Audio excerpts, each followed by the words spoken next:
So it's getting a little bit better.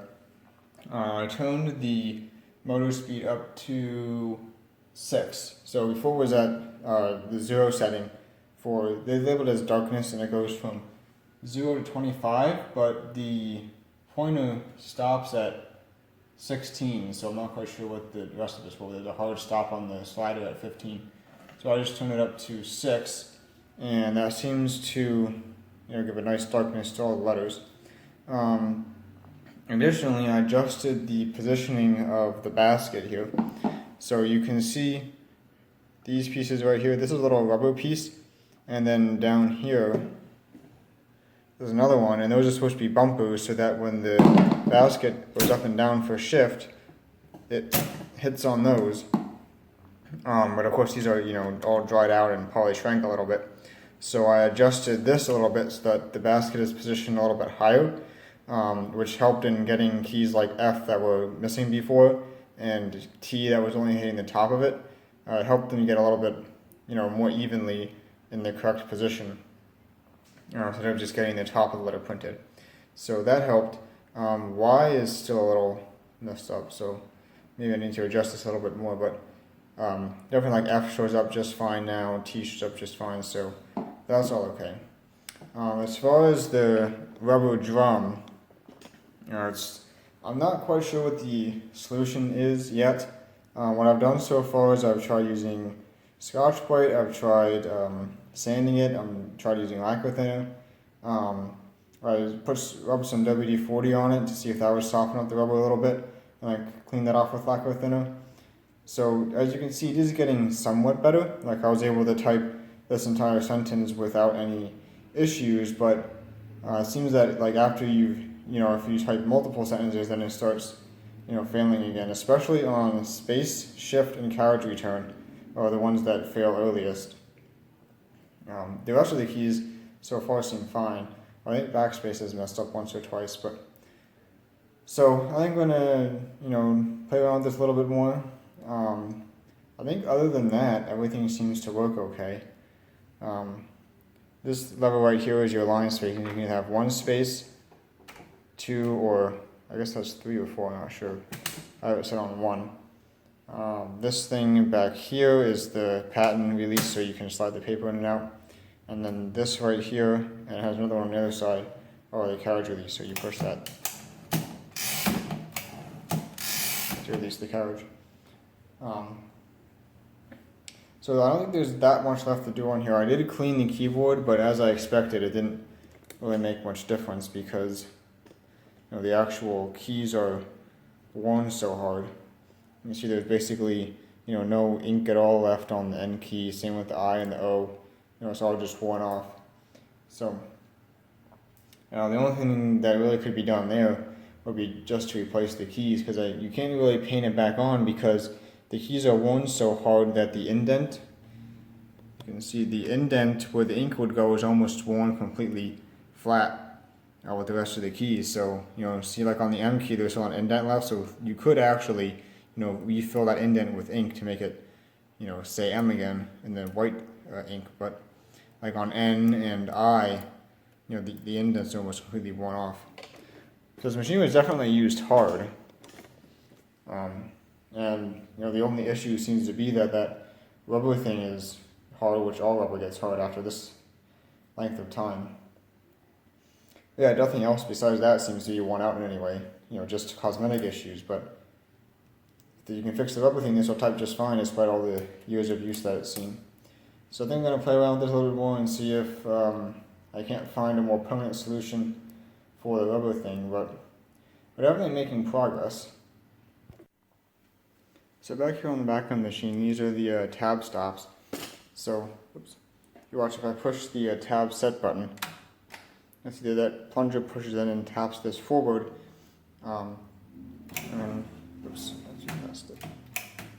So, I'm already in the home position. Let's move this out a little bit, and then we'll set one here. If I return home, and then if I go out, no, it won't stop there. But it will stop there if I push the tab key. But it doesn't stop if you just hold the carriage release. But if you push the tab key, then it'll stop there at that particular place. And then to clear it, you just hit the tab clear, and the bottom plunger pushes it back in to reset it. So that would be how you would set up columns or something. If you want to have two columns, you just put a tab stop in the middle of the page, and then when you hit the tab key, it'll jump out to that position to get your second column. Also on the back here, you can see this is the motor speed adjustment. So if you look at that, this has a 0 up to 25, but I think it doesn't go past around 16. There's a stop there, so not quite sure why they have it up to 20 if you can't actually go up there. I did try taking this off, but it didn't look like it was going to come off easy, and I'm not sure, what these are attached to, so I don't want to take this off and have whatever the potentiometer or whatever just spring apart inside here, so I think I'm going to leave that alone. I would have liked to get some oil into the back of the motor, the back bearing on the motor, but I can't seem to find how to get to that, so we'll just have to leave it as is. I did put some oil in the front, but I just dribbled it in the front of the motor. I didn't see any actual designated oil place to oil that, so I think it'll be okay. So other than that, there's not really that much back here on the back of the machine. Just your standard thing. Oh, also these things are how you set the margins. So you just push. You can see that you just push down on this and then slide it over to wherever you want your margin to stop, and then it'll stop right there. And it's the same thing for the other side too.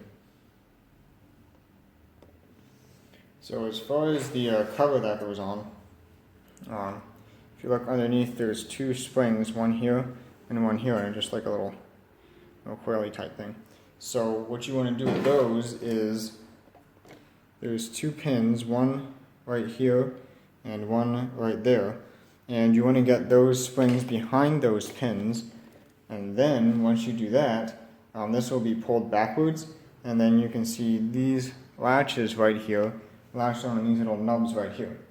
So you should be able to just drop this down sufficiently back and then pull it forward, and it will latch right in there. I got both sides. Yeah. So that'll hold that cover on. So other than that, I think hopefully this should be good now. I've been typing on it a while, and it seems to be okay. I thought this would be a longer video, that's why I split it up into two parts. But if this continues to work,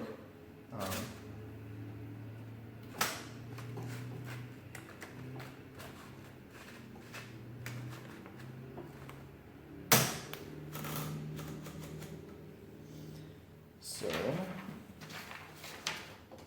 I did have to oil some of the what do you call them, the friction things here, whatever you want to call these things. The M key, the comma key, and the period key, when you hit them, they wouldn't always trigger, so just drop a little bit of oil on either side of the rocker thing here. And it seems to have loosened those up. So let's see, can you see everything?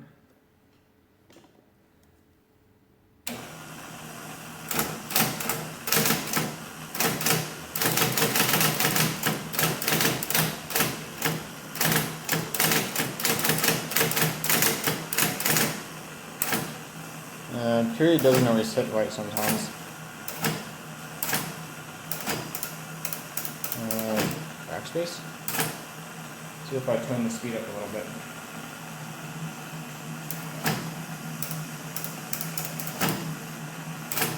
Now it'll hit.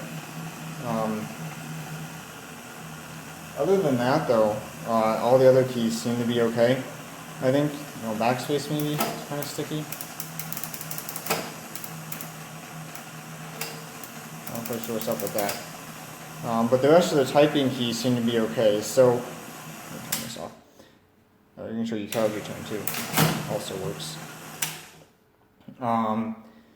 So I think I'm going to leave this as is for now, and if it starts failing again, then I'll take another look at it. But what I ended up doing was I coated the entire rubber roller in WD-40 to see if that would soften up the rubber. I let it sit on there for maybe half an hour or so, I think, and then just clean it all off with lacquer thinner. And as you can see, it seems to be working, at least for the time being. Except maybe backspace, I'm not sure what's up with that. But I think for now I'm going to leave well enough alone, and then if I use this for a little bit, I'm not sure how much I'm going to actually be using this, but probably not going to be using it that much. But if in the future it starts failing again, I think I'm going to take a second look at it at that point. So yeah, I thought this would be a longer video, but that WD-40 seemed to have helped just a little bit enough to get it to, the 99% mark, seems to be. So I can show you the column thing here. If we space this out, let's turn up another page. So if I space this out to, let's say here, see, where's my end margin? That's a little far in. Let's move.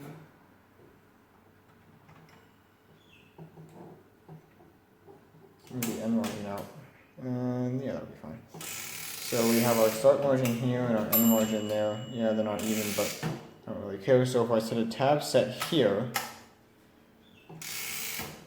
and then if I start typing,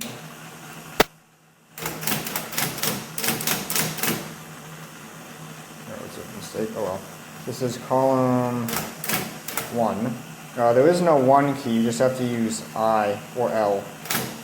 Probably L would be better. So column 1, and then I hit tab, takes me out to there.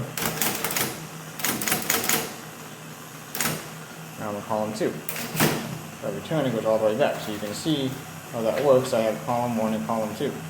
Disregard my typo. And then if I don't want that anymore, I just tab out to it, hit tab clear. And now if I tab out, it should go all the way to the end, and it does. So that's how you use the tabs. And you can set those any way you want. Like if you want 3 columns, or 10 columns, or 20 columns, you can set as many as you want. There's one for each, key space. So you can set as many columns as you want there. So other than that, I think this will be about it for this video. Seems to be working.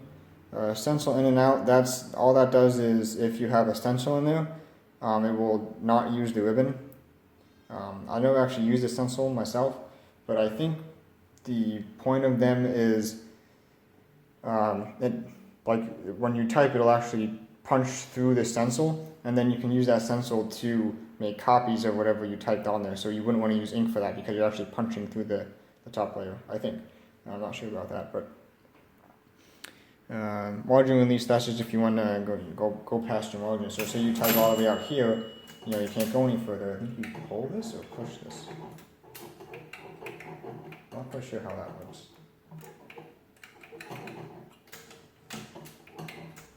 Maybe it has to be on for that. Anyway, I'm not going to worry about that. Typing seems to work, so that's, as far as I'm concerned, that's the main thing. And like I said, the cosmetics, this is, this machine was used very hard, so the keys would have to be replaced, the paint would have to be replaced, the logos, you lose those if you repaint. So I think for now I'm going to call this good, and if it fails in the future, then there'll probably be another video about it then. But for now, hope you enjoyed this look at getting this titled machine, good enough to type again, and thank you for watching.